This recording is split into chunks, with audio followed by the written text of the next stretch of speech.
তোমরা এই পরিমাণ ছেলে মাশাআল্লাহ দেখো, কিন্তু তোমরা একটা ছেলে দাঁড়াইয়া বাকিদের দিকে দেখো, চেহারা সব। যদি এখানে 500 ছেলে হয়, 450 ছেলের চেহারায় নামাজের কোনো চিহ্ন নাই।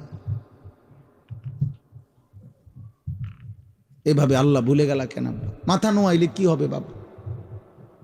আমি তো কিছুই বলতেছি না, আমি তো আমার পথে চলে যাব এখন। কে কার জন্য আটকায়? আমার জন্য আপনারা আটকাইবেন না, আপনাদের জন্য আমরা আটকাবো না। সবাই সবার মতোই দুনিয়া। হাসলেও রাত ভোর হয়, কাঁদলেও রাত ভোর হয়, বাসর রাতও ভোর হয়, ফাঁসির রাতও ভোর হয়। তাহাজ্জুদের যে সেজদা করে তার জন্য ভোর হয়। মদের আড্ডা, জুয়ার আড্ডা, নারীর আড্ডায় যে পড়ে থাকে সারা রাত, তার রাতও ভোর হয়। দুনিয়া তো থেমে যাবে না।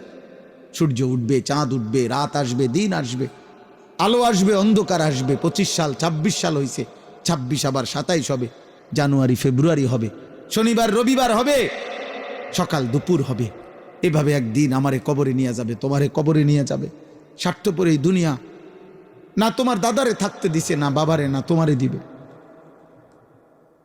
ফেরাউন রে দেয় নাই, নমরুদ রে থাকতে দেয় না, আবার ইমানদারকেও তো থাকতে দেয় না।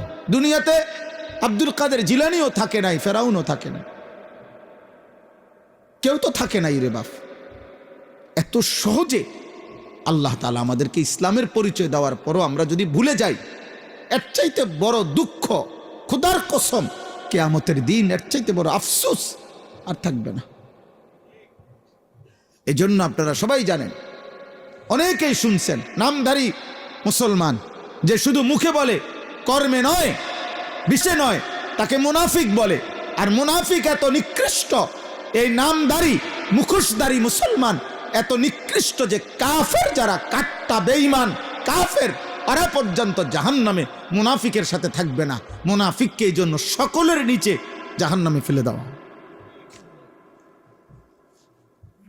আবু জাহেল বলবে, আল্লাহ আমি মুনাফিকের লগে আমারে যেন আযাব না দেয়, ওরা আরো নামা। পরে দেখলে আমার ঘৃণা হয়, কারণ আমি তো প্রকাশ্যেই বলছি আমি মুহাম্মদকে মানি না। কথা বলেন না? সে তো মৃত্যু পর্যন্ত বলছে আমি মানি না, কিন্তু আমি তো বলছি আমি মানি। আমি বলতেছি আমি মুসলমান, অথচ আমি সেজদা দিচ্ছি না। আমি তাহলে আপনি বলেন কেন? তোমরা যুবক যদি সারা বছর তোমাদের যদি বেঈমানের চুলটাই পছন্দ হয়, তো পুরা বেঈমানের আদর্শ, পুরা বেঈমানের ধর্ম গ্রহণ করতে অসুবিধা তোর কি বেটা? তাই তো বাবার বাঁধন ছেড়ে দে বেটা, পরিবারের বন্ধন ছেড়ে দে, বাপ মার থেকে আলাদা হ বেটা। কোন ফুটবল খেলোয়াড় অথবা কোন ক্রিকেট খেলোয়াড় অথবা ইউরোপের কোন কাফের বেঈমান যাদের মতো চুল রাখছো, যাদের চলাফেরা পছন্দ করছো, তারে বাপ হিসাবে ঘোষণা দাও, তার কাছে SMS করো, তারে বলো আপনি আমার আব্বা।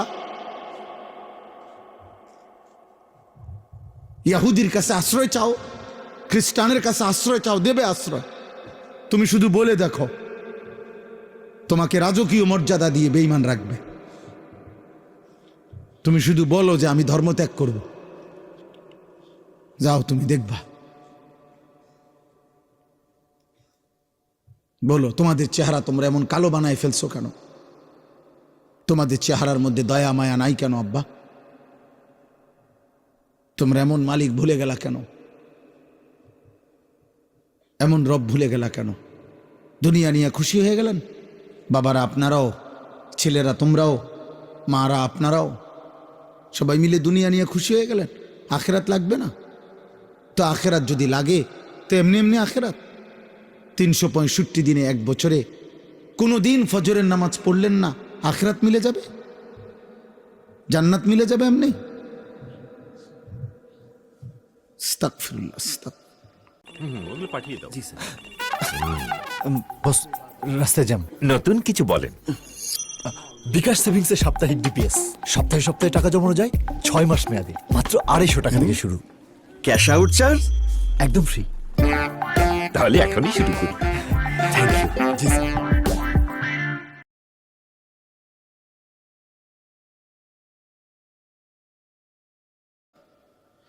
আমি আপনাদের সামনে পবিত্র কোরআনুল কারীমের 11 নম্বর পারা 10 নম্বর সূরা সূরাটির নাম সূরা ইউনুস। এই সূরার 2টি আয়াত 7, 8 এই 2টি আয়াত তেলাওয়াত করেছি।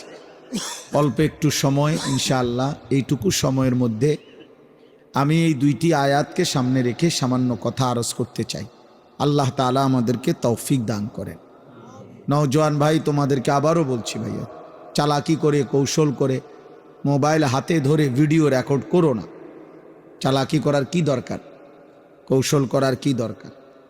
কোনো আলেমে দ্বীনের কোনো কথাই যদি তুমি শুনতেই রাজি না থাকো, ওনার কথা যদি নাই মানো, তো তুমি আর বসারই বা কি দরকার? তুমি তো প্রথম আচরণেই বললা যে আমি আপনার কথা শুনবো না, মানবো না। তো তাইলে ভাইয়া আর বাকিটা শুইনা লাভ কি? বাকিটাও তো মানা না মানারই প্রশ্ন। আমাদের ওয়াজের তো এইটাই মাকসাদ। এটা তো মানা না মানারই বিষয়, উপদেশ গ্রহণের বিষয়। তো সেটাই যদি আমার না হয় মানসিকতা, তো আর দরকার কি শোনা? কোরআনুল কারীমের মধ্যে আল্লাহ তাআলা বলছেন, ওয়ালাকাদ ওয়াসসালনা লাহুমুল কাওলা লাআল্লাহুম ইয়াতাযাক্কারুন।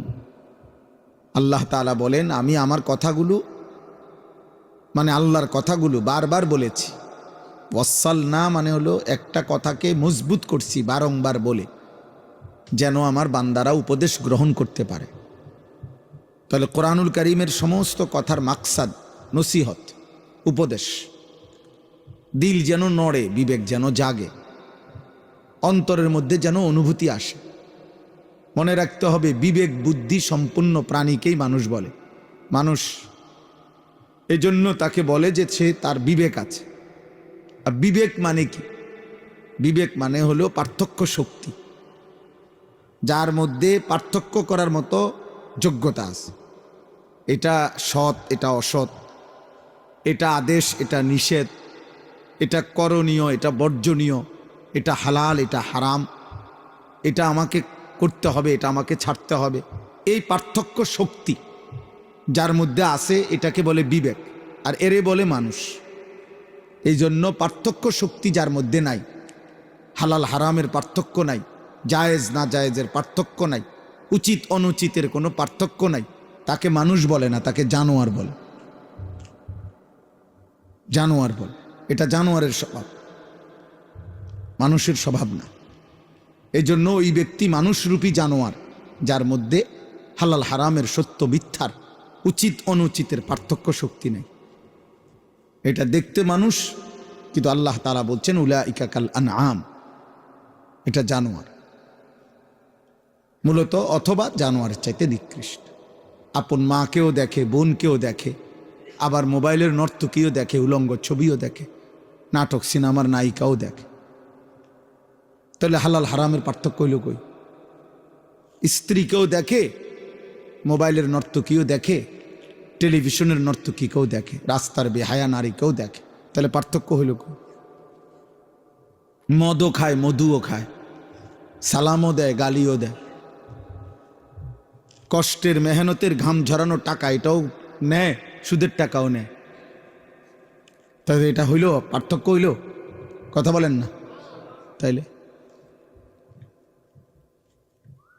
বলো ভাই, তোমরা একটা ছেলে বলো, তুমি পরিচয় দিচ্ছ তুমি মুসলমান, অথচ তোমার চুল, চেহারা, লিবাস, পোশাক, আচরণ, পছন্দ অপছন্দ সব বেঈমান, মুশরিক, কাফেরের মতো।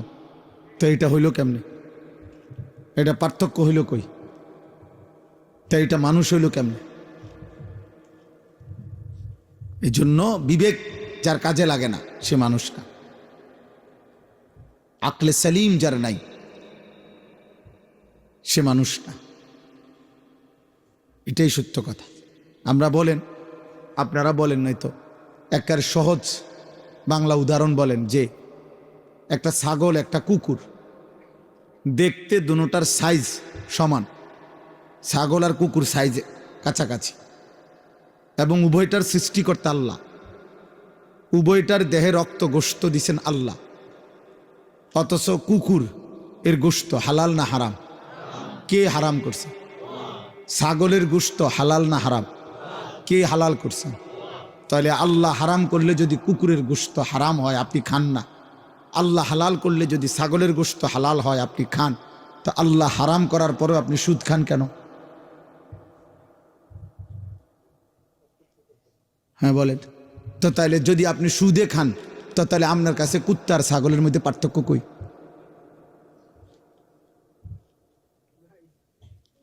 বলেন না কেন? তো তাইলে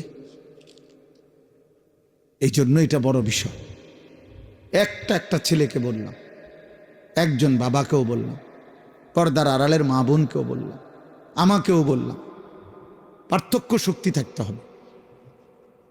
একে মানুষ বলে। যেখানে একজন মানুষ হওয়ার জন্য পার্থক্য শক্তি থাকা দরকার, সেখানে একজন মুমিনের জন্য কি পরিমাণ দরকার?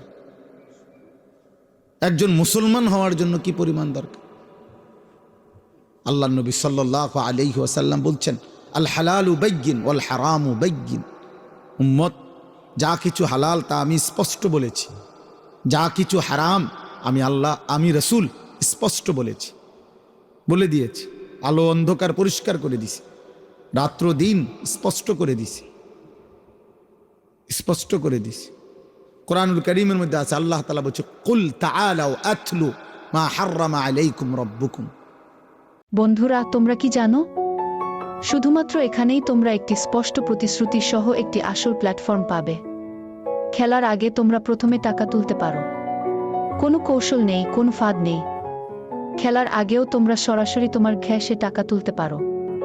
আজ এত ভুয়া অনলাইন গেমের সাথে খেলোয়াড়রা আসলে এটাই খুঁজছে, নিশ্চিত, নিরাপদ এবং সীমাহীন টাকা তোলা। যখন তুমি নিচের লিঙ্কটি ব্যবহার করে যোগদান করবে, তখন তুমি অবিলম্বে একটি স্বাগত বোনাস পাবে।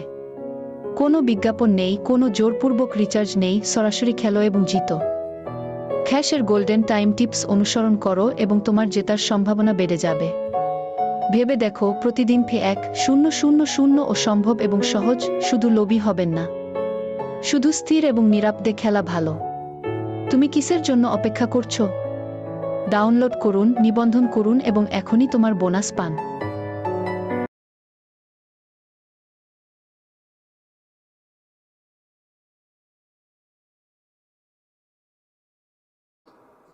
হে নবী, আপনি বলুন যে, হে দুনিয়াবাসী শোনো, আমার আল্লাহ তোমাদের উপরে কি কি হারাম করেছেন আমি আল্লাহর পক্ষ থেকে মুহাম্মদ সাল্লাল্লাহু আলাইহি ওয়াসাল্লাম তোমাদেরকে শোনাচ্ছি। তো শুনাইছেন কোনটা হালাল কোনটা হারাম। তো সেখানে একজন মুসলমান, তার মধ্যে হালাল হারামের পার্থক্য না থাকলে সে মানুষ হয় কেমনে, মুসলমান হয় কেমনে? এই জন্য আব্বা তোমরা বলো, আমি প্রতিদিন এটা জিজ্ঞাসা করি। সেই সকাল থেকে রাত পর্যন্ত নিজেকে মুসলিম পরিচয় দেওয়ার পরেও যে একটা ওয়াক্ত নামাজের সেজদা দিলা না, একটা সেজদা দিলা, তুমি মুসলমানের বাচ্চা কেমনে, মানুষের বাচ্চা কেমনে? তুমি জানোয়ার না তো জানোয়ারটা কে? এই বেনামাজ বলো।